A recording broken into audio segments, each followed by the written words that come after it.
الحمد للہ رب العالمین والعاقبۃ للمتقین والصلاۃ والسلام علی سید الانبیاء والمرسلین اما بعد. عزیز طلباء کرام، عربی گرامر کورس کا آج دوسرا سبق ہے. گزشتہ سبق میں ہم نے علم النحو کی تعریف، علم النحو کا موضوع، علم النحو کی غرض و غایت اور مفرد، مرکب، پھر مفرد کی اقسام، مرکب کی اقسام، مرکب کی تعریف ہم نے پڑھی. اور ہم نے یہ پڑھا کہ مرکب کی دو قسمیں ہیں، نمبر 1 مرکب مفید، نمبر 2 مرکب غیر مفید. مرکب مفید کی تعریف ہم نے یہ پڑھی تھی کہ مرکب مفید وہ مرکب ہوتا ہے کہ جب کوئی آدمی گفتگو کر لے تو جو سننے والا ہے اس کو کہنے والے سے کسی بات کی خبر، کسی واقعے کی خبر یا کسی بات کی طلب معلوم ہو. اور ہم نے یہ پڑھا تھا کہ اسی مرکب مفید کو جملہ اور کلام کہتے ہیں. آج ہمارا سبق شروع ہو رہا ہے کہ اسی جملے کی پھر دو قسمیں ہیں. مرکب مفید جس کو جملہ کہتے ہیں، اس کی پھر دو قسمیں ہیں. نمبر 1 جملہ خبریہ، نمبر 2 جملہ انشائیہ. مرکب مفید کو جملہ کہتے ہیں. جملہ کی دو قسمیں ہیں، نمبر 1 جملہ خبریہ، نمبر 2 جملہ انشائیہ. جملہ خبریہ کا معنی کیا ہوتا ہے؟ ایک تو خود اس لفظ سے اس کا معنی ظاہر ہے کہ جس میں خبر ہو. کون سی خبر؟ سچی یا جھوٹی. یعنی جملہ خبریہ ایسے جملے کو کہتے ہیں کہ جس میں جو بات آدمی کرتا ہے اس کو سچا یا جھوٹا کہہ سکے. آپ کے سامنے ایک آدمی نے آ کر بات کی کہ زید نے نماز پڑھی. اب آپ کہہ سکتے ہیں کہ زید نے نماز نہیں پڑھی. آپ یہ بھی کہہ سکتے ہیں کہ ہاں واقعتاً زید نے نماز پڑھی. آپ اس کو سچا بھی کہہ سکتے ہیں، اس کو جھوٹا بھی کہہ سکتے ہیں. اس کو کہتے ہیں جملہ خبریہ. تو جملہ خبریہ کی تعریف کیا ہوئی کہ جملہ خبریہ ایسا جملہ کہ جس میں کہنے والے کو اس کی بات میں سچا یا جھوٹا کہہ سکیں. اس جملہ خبریہ کی دو قسمیں ہیں، نمبر 1 جملہ اسمیہ خبریہ، نمبر 2 جملہ فعلیہ خبریہ. جملہ خبریہ کی دو قسمیں ہیں، نمبر 1 جملہ اسمیہ خبریہ، نمبر 2 جملہ فعلیہ خبریہ. اچھا، جملہ اسمیہ خبریہ کسے کہتے ہیں؟ اس کے خود اصطلاح، یعنی یہ جو لفظ ہے جملہ اسمیہ خبریہ، اسی سے اس کا مطلب واضح ہے کہ جملہ اسمیہ خبریہ وہ جملہ ہے جس کا پہلا جز اسم ہو. یاد رکھیں، جب بھی آپ کے سامنے کوئی عبارت عربی کی آئے گی، اور آپ کو میں نے پہلے بھی یہ بتایا ہے کہ وہ 3 لفظوں میں گھومتی ہے، اسم فعل حرف میں. آگے جتنے بھی چیزیں بنتی ہیں وہ اسم فعل حرف سے بنتی ہیں. اسی طریقے سے جو جملہ آپ کے سامنے آئے گا یا تو وہ جملہ اسمیہ ہوگا یا جملہ فعلیہ ہوگا. آگے ایک اور جملہ بھی آ رہا ہے. تو جملہ اسمیہ کی علامت یہ ہے کہ اس کا پہلا جز ہمیشہ اسم ہوگا. مثال کے طور پر جیسے ہم کہتے ہیں زید عالم ہے. اب زید جو ہے یہ عالم ہے، نام ہے کسی شخص کا اور اسم ہے، تو ہم کہیں گے یہ جملہ اسمیہ ہے. زید عالم، زید عالم ہے، زید جاننے والا ہے. مثال کے طور پر بکر ساجد، بکر سجدہ کرنے والا ہے. عمر قاعد، عمر بیٹھنے والا ہے. اور اسی طرح مثال کے طور پر ہم یہ کہتے ہیں کہ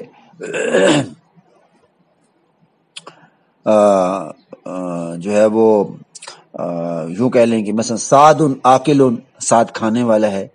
تو جملہ اسمیہ کی پہلی علامت یہ ہے کہ اس کے پہلا جز جو ہوتا ہے ہمیشہ 2 جز ہوں گے یا 4 جز ہوں گے یا 6 جز ہوں گے، جتنے بھی جز ہوں گے، اس جملے کا اس کا جب پہلا جز اگر اسم ہو تو وہ ہمیشہ اسمیہ خبریہ ہوگا، اور اگر پہلا جز فعل ہو تو وہ ہمیشہ فعلیہ خبریہ ہوگا. بس اتنا فرق ہے.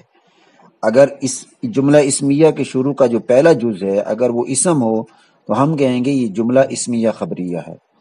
اچھا، جملہ اسمیہ میں عمومی طور پر 2 جز ہوتے ہیں. اس کا جو پہلا جز ہوتا ہے اس کو کہتے ہیں مبتدا. جملہ اسمیہ کا جو پہلا جز ہوتا ہے اس سے کیا کہتے ہیں؟ مبتدا. مبتدا کا معنی ہے جس سے جملے کی ابتدا ہو، ابتدا کو کیا کہتے ہیں؟ مبتدا، ٹھیک ہے۔ اب جیسے مثال کے طور پر امام کو مقتدا کہتے ہیں، کیوں؟ اس لیے کہ اس کی اقتدا کی جاتی ہے۔ امام کو کیا کہتے ہیں؟ مقتدا، پیشوا، ٹھیک ہے، پیشوا جو آگے ہو، مقتدا جس کی اقتدا کی جائے۔ ہم مقتدی ہوتے ہیں، امام ہمارا مقتدا ہوتا ہے، امام ہمیں نماز پڑھا رہا ہوتا ہے، ہم اس کی اقتدا کر رہے ہوتے ہیں۔ تو ایسے ہی وہ جملہ کہ جس کا پہلا جز اسم ہو، اس جز کو کہتے ہیں مبتدا، اور جو دوسرا جز ہوتا ہے اس کو کہتے ہیں خبر۔ مثال کے طور پر جیسے زید عالم، اب اس زید عالم میں جو زید ہے یہ پہلا جز ہے، اسم ہے، اسے کہیں گے مبتدا، کیوں؟ اس لیے کہ جملے کی ابتدا زید سے ہو رہی ہے۔ زید عالم یہ جملہ ہے جس میں دو کلمے ہیں، زید اور عالم، یہ دو کلمے ہیں، یہ دو کلمے مل کر ایک جملہ بنا، زید عالم، زید جاننے والا ہے، زید ساجد، زید سجدہ کرنے والا ہے، زید راکع، زید رکوع کرنے والا ہے، زید ذاہب، زید جانے والا ہے، زید آتین، زید آنے والا ہے۔ سمجھ آگے بس، زید فاتح، زید کھولنے والا ہے، زید جو ہے وہ جی آکل، کھانے والا ہے۔ اب دیکھیں یہ اس میں جملے کی ابتدا زید سے ہو رہی ہے تو ہم کہیں گے زید کو یہ مبتدا ہے، اور آگے جو دوسرا جز ہے یعنی عالم یہ خبر ہے، اس لیے کہ زید کے متعلق دوسرے جز میں خبر دی جا رہی ہے۔ زید عالم، زید عالم ہے۔ ابو بکر ساجد، ابو بکر سجدہ کرنے والا ہے۔ اب دیکھیں دوسرے جز میں پہلے جز کے متعلق خبر دی جا رہی ہے تو اس لیے اسے کہتے ہیں خبر۔ اچھا، جملہ اسمیہ کے یہ جو دو جز ہیں جس میں پہلے جز کو مبتدا کہتے ہیں، دوسرے جز کو ہم خبر کہتے ہیں، ان دو جزوں کے ایک ایک نام اور بھی ہے۔ جملہ اسمیہ کا جو پہلا جز جو کہ مبتدا ہوتا ہے اس کو کہتے ہیں مسند الیہ، یہ مسند الیہ ہوتا ہے، اور جو دوسرا جز ہوتا ہے اس کو کہتے ہیں مسند۔ پہلا جز ہوتا ہے مسند الیہ اور دوسرا جز ہوتا ہے مسند۔ تلفظ اور الفاظ اور اصطلاح کا جو تلفظ ہوتا ہے وہ بھی درست رکھیں۔ بعض لوگ مسند کو مسند پڑھتے ہیں، تو یہ لفظ مسند نہیں ہے، یہ مسند ہے۔ تو پہلے جز کو کہتے ہیں مسند الیہ، یعنی پہلا جز مسند الیہ ہوتا ہے، اسی کا دوسرا نام مبتدا ہے، یا پہلا جز مبتدا ہوتا ہے اسی کا دوسرا نام مسند الیہ ہے، یوں کہہ لو۔ اور دوسرا جز ہوتا ہے وہ خبر اور مسند ہوتا ہے۔ اچھا، یہ مسند اور مسند الیہ کا معنی کیا ہے؟ مسند الیہ کہتے ہیں جس کی طرف نسبت کی جائے۔ جیسے مثال کے طور پر آپ کہتے ہیں زید نے قتل کیا، تو قتل کی نسبت کس کی طرف ہے؟ زید کی طرف، تو زید کو ہم کہیں گے مسند الیہ۔ اور مثلا زید قاتل، زید قتل کرنے والا ہے، تو زید کو کہیں گے، کیا کہیں گے زید کو؟ زید کو ہم کہیں گے جی مسند الیہ مبتدا، قاتل کو کیا کہیں گے؟ مسند خبر، کیونکہ مسند مانا وہ چیز جس کی نسبت کی جائے، اور مسند الیہ جس کے طرف نسبت کی جائے، ٹھیک ہے۔ اور جملہ خبریہ کی دوسری قسم ہے جملہ فعلیہ خبریہ۔ جملہ فعلیہ خبریہ کسے کہتے ہیں؟ کہ جس کا پہلا جز فعل ہو۔ جملہ اسمیہ کا پہلا جز اسم ہوگا ہمیشہ، اور جملہ فعلیہ کا پہلا جز ہمیشہ فعل ہوگا۔ جیسے ضرب زید، زید نے مارا، ضرب زید، زید نے مارا، نصر زید، زید نے مدد کی، بکرا جی مثال کے طور پر ہم یہ کہتے ہیں کہ فتح خالد، خالد نے دروازہ کھولا۔ اب یہ ایک جز فعل ہے، ایک جز اسم ہے، اور پہلا جز فعل ہے، فعل ہے، پہلا جز کیا ہے؟ فعل ہے۔ ضربہ یہ فعل ہے، نصرہ یہ فعل ہے، کیونکہ اس میں زمانہ ماضی پایا جا رہا ہے۔ ضرب زید، زید نے مارا۔ اب دیکھو مارا، اب یہ آپ نے اگر اردو گرامر پڑھی ہے تو آپ نے پڑھا ہوگا مارا کو جو الفاظ آتے ہیں، را الف را جو آتا ہے، جس جملے میں را الف را جائے وہ جملہ ماضی پر دلالت کرتا ہے۔ زید نے مارا، بکر نے کھایا، اس نے دروازہ کھولا، وہ گیا۔ اب یہ الف آ جو آخر میں آتے ہیں یہ علامت ہوتی ہے فعل ماضی کی، زید نے مارا۔ اب اس میں زمانہ پایا جا رہا ہے تو یہ فعل ہے۔ اب یہ پہلا جز فعل ہے اور دوسرا جز جو ہے وہ فعل نہیں ہے، وہ اسم ہے۔ تو اب پہلا جز جو فعل ہے اس کو فعل بولتے ہیں، اور جو دوسرا جز ہوتا ہے اسے کہتے ہیں فاعل۔ پہلے جز کو فعل کہتے ہیں اور دوسرے جز کو کہتے ہیں فاعل، یعنی ضرب زید میں ضرب فعل اور زید فاعل، ٹھیک ہے. اچھا اسی طرح ضرب کی نسبت کس کی طرف ہے؟ مثلا جب ہم یہ کہتے ہیں ضرب زید، زید نے مارا، فتح خالد، خالد نے کھولا. اب مثال طور پر قرأ بکر، بکر نے پڑھا، سمع محمود، محمود نے سنا. اب یہ نسبت کن کی طرف ہو رہی ہے؟ محمود کی طرف، خالد کی طرف، بکر کی طرف، زید کی طرف. مثلا جب کہتے ہیں ضرب زید، زید نے مارا، تو مارنے کی نسبت کس کی طرف ہے؟ زید کی طرف. تو اب یہاں زید مسند الیہ بنے گا، نسبت زید کی طرف جا رہی ہے تو زید کو ہم کہیں گے مسند الیہ، اور ضربہ کو ہم کیا کہیں گے؟ فعل مسند. سمجھ آ گئی بات؟ جس طرح جملہ اسمیہ میں دو نام اور تھے کہ پہلے جز کو مبتدا کہتے ہیں جو اصل میں مسند الیہ ہوتا ہے، یا یوں کہہ لیں کہ اس کا دوسرا نام مسند الیہ ہے، اور دوسرے جز کو خبر کہتے ہیں جو مسند ہوتا ہے. اسی طریقے سے جملہ فعلیہ کے اندر جو دو جز ہوتے ہیں، پہلے جز کو کہتے ہیں فعل اور دوسرے جز کو کہتے ہیں فاعل، اور پہلے جز کا نام ہوتا ہے مسند اور دوسرے جز کا نام ہوتا ہے مسند الیہ. اب اسی سے آپ کو یہ بات سمجھ آ گئی کہ مسند اور مسند الیہ کو کا معنی کیا ہوتا ہے.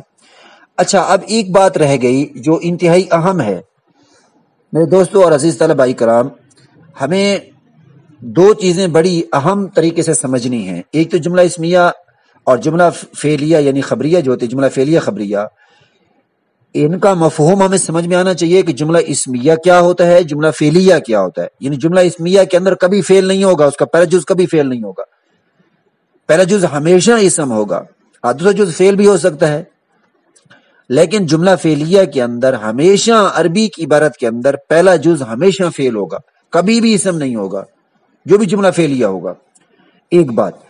دوسری بات یہ ہے جو اہم ہے، جو انتہائی ضروری ہے، جو آپ کو سمجھنی ہے، اسے کہتے ہیں ترکیب. ترکیب ایک ترکیب وہ ہے جو ہم اردو میں کرتے ہیں، یار اچار کیسے بنانا ہے اس کی ترکیب بتائیں. ہاں جی، یہاں عربی کی ترکیب اچار والی نہیں ہے، یہاں ترکیب اور ہے. وہ ترکیب یہ ہے کہ یہ جو ہمارے پاس جملے ہوتے ہیں، مثلا جیسے آپ نے ابھی پڑھا زید عالم، زید جانے والا ہے، یا ضرب زید، زید نے مارا. اب یہ جو جملے ہیں ان کی جاتی ہے تقطیع، ان کا جز جز جز جز کیا جاتا ہے، ان کو الگ الگ کیا جاتا ہے، ان کا علیحدہ علیحدہ کلمے گنے جاتے ہیں.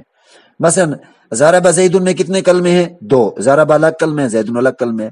زید عالم میں کتنے کلمے ہیں؟ 2 کلمے، زید الگ کلمے، عالم الگ کلمے. اب ان کی جب ہم تقطیع کرتے ہیں، یوں تو کہہ دیتے ہیں کہ زید عالم میں زید مبتدا ہے، عالم خبر ہے، ضرب زید میں ضرب فعل ہے، زید فاعل ہے. لیکن ان کی مکمل ترکیب یہ ہے، یعنی یوں سمجھ لیں کہ مکمل تعریف یہ ہے جملہ اسمیہ کی، یا یوں سمجھ لیں کہ جملہ اسمیہ یعنی اس کی تعریف جو ہے اس کا اتمام تب ہوتا ہے کہ جب ہم یوں کہہ لیں، ترکیب یوں کر لیں کہ زید عالم میں زید مبتدا، عالم اس کی خبر، زید مبتدا، عالم زید کی خبر، زید مبتدا اپنی خبر سے مل کر جملہ اسمیہ خبریہ ہوا. ضرب زید، ضرب فعل، زید فاعل، فعل اپنے فاعل سے مل کر جملہ فعلیہ خبریہ ہوا. سمع محمود، محمود نے سنا، سامع فعل، محمود فاعل، فعل اپنے فاعل سے مل کر جملہ فعلیہ خبریہ ہوا. ٹھیک ہے. خالد فاتح، خالد کھولنے والا ہے.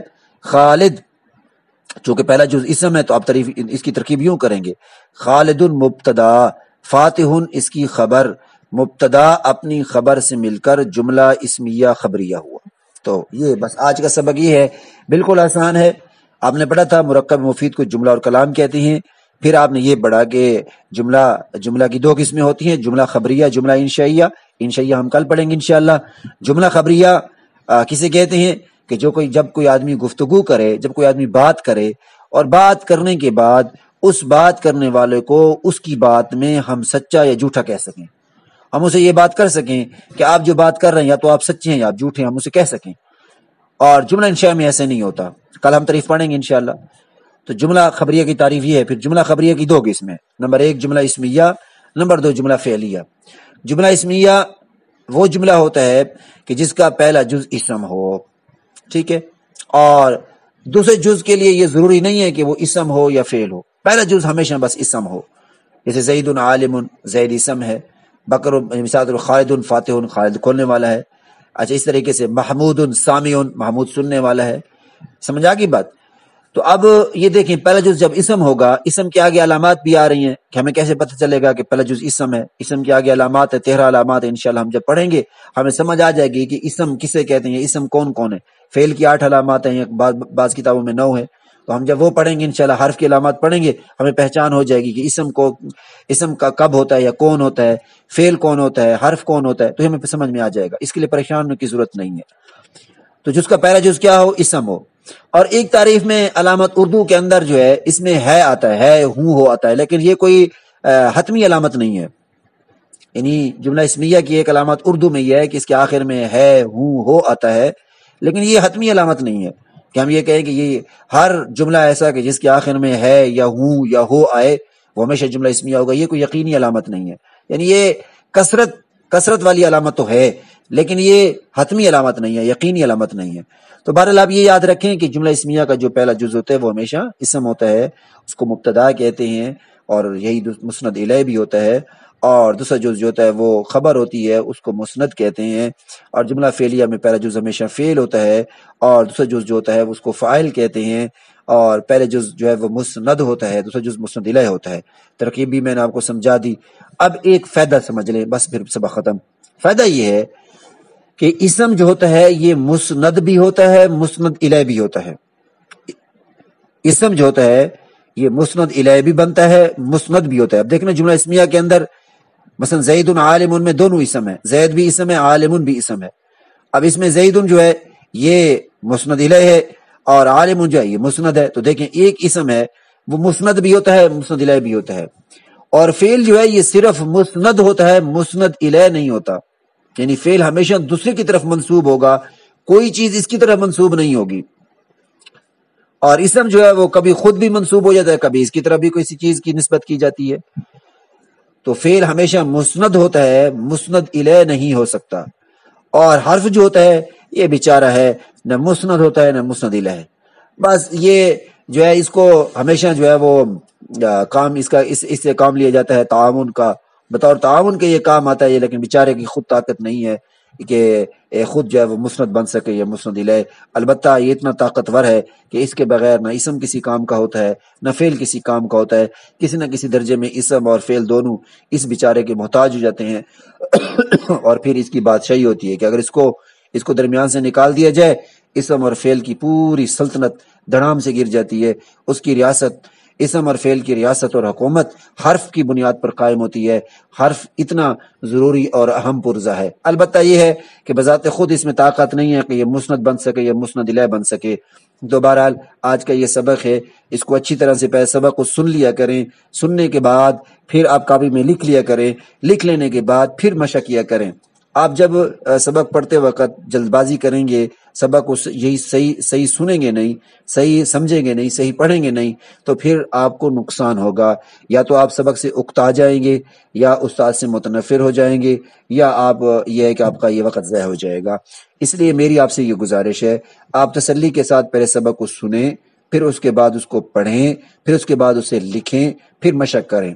اچھا آپ جب مشق کرتے ہیں، سب سے پہلے مشق جب کریں گے، مثال طور پر آج کی جو مشق ہے اس میں 3 چیزیں پوچھی گئی ہیں کہ مشق کے اندر مسند کون ہے، مسند الیہ کون ہے، مبتدا کون ہے، خبر کون ہے، فعل کون ہے، فاعل کون ہے، جملہ اسمیہ کہاں ہے، جملہ خبریہ کہاں ہے، جملہ فعلیہ کہاں ہے. اب یہاں جو اتنی چیزیں پوچھی گئی ہیں یہ ساری ایک ہی چیزیں ہیں، یہ الگ الگ ہیں، الگ الگ پوچھا گیا. مثال کے طور پر ایک آدمی یہ کہتا ہے کہ مثال کے طور پر ریمنڈ کہاں ہے، لاہور میں جو ریمنڈ کا مرکز ہے وہ کس جگہ پہ ہے، مفتی حسن صاحب لاہور میں رہتے ہیں، وہ کہاں پہ ہیں. اب لاہور کے اندر یہ ساری چیزیں گھوم رہی ہیں. تو یہ ساری چیزیں جو پوچھی گئی ہیں یہ ساری چیزیں ایک ہی ہیں. مثال کے طور پر آپ کے سامنے ایک جملہ آئے گا، اللہ اکبر، اللہ بہت بڑا ہے. اب دیکھیں یہاں پر یہاں ایک تو علامت آ رہی ہے جملہ اسمیہ کی، تو آپ کہہ سکتے ہیں کہ اللہ اکبر یہ جملہ اسمیہ ہے، جملہ فعلیہ نہیں. اب جب جملہ اسمیہ ہے تو آپ کو آسانی سمجھ میں آ گئی، اس کا پہلا جز اسم ہے، لفظ اللہ اسم ہے. اور جب لفظ اللہ اسم ہے تو یہ مسند الیہ ہے اور اکبر و مسند ہے. اور جملہ اسمیہ میں پہلا جز مبتدا ہوتا ہے تو آپ کہہ دیں کہ لفظ اللہ مبتدا ہے اور اکبر جو ہے یہ اس کی خبر ہے۔ اچھا ایک جملہ آپ کے سامنے آئے گا جی، الشمس طالعۃ، سورج طلوع ہونے والا ہے، نہیں ایک اور پڑھتے ہیں، صام محمود، محمود نے روزہ رکھا، محمود نے روزہ رکھا۔ اب سامہ فعل ہے، رکھا الف آخر میں آ رہا ہے، رکھا، گیا، کھایا، کھولا۔ اب یہ سارے ماضی کے صیغے ہوتے ہیں اردو کے اندر، اور عربی کے اندر سامہ فعل ہے، واحد مذکر غائب کا صیغہ ہے ماضی کا، تو سامہ فعل ہے تو آپ کہہ دیں گے جملہ فعلیہ ہے، معنی میں نے لکھے ہوئے ساتھ ترجمہ لکھا ہوا ہے۔ اب یہ دیکھیں سامہ فعل ہے، محمود فاعل ہے، آپ کہہ سکتے ہیں کہ سامہ مسند ہے، محمود مسند الیہ ہے، اور یہ جملہ فعلی ہے۔ ترکیب کرنی ہو تو آسان سے کر سکتے ہیں، سامہ فعل، محمود فاعل، فعل اپنے فاعل سے مل کر جملہ فعلیہ خبری ہوا۔